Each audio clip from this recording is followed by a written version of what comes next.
ఇప్పుడు చూడండి, మీకు ఇది చూడండి, ఇది చూడడానికి నాగు పెడగలాగా ఉంటుంది, నాగు పెడగలాగే ఉంటుంది. దీన్ని బ్యాట్ హెడ్ రూట్స్ అంటాం. బ్యాటెడ్ రూట్స్ ప్లాంట్ పేరే బ్యాటెడ్ రూట్స్ అని. Batted roots.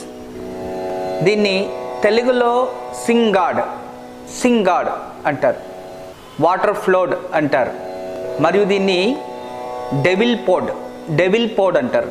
డెవిల్ పోడ్, దీని తెలుగులో సింగాడ్. ఇది చాలా తక్కువ. ఇది తర్వాత ఇది చాలా చూడడానికే కొంచెం భయంగా అనిపిస్తూ ఉంటుంది. ఇది ఒక చెట్లో పెరిగేది. దీని పేరు బ్యాట్ హెడ్ రూట్. మీరు ఆన్లైన్లో చెక్ చేసుకోండి, డాలర్స్ లెక్క అమ్ముతూ ఉంటారు. ఇది వెరీ రేర్, ఎక్కడ దొరకదు, పెద్ద పెద్ద అడవిల్లో మాత్రమే దొరుకుతుంది. ఈ చెట్టుని కూడా ఎవరు సంపాదించలేరు, అంత గొప్ప మూలిక ఇది బ్యాట్ హెడ్ రూట్.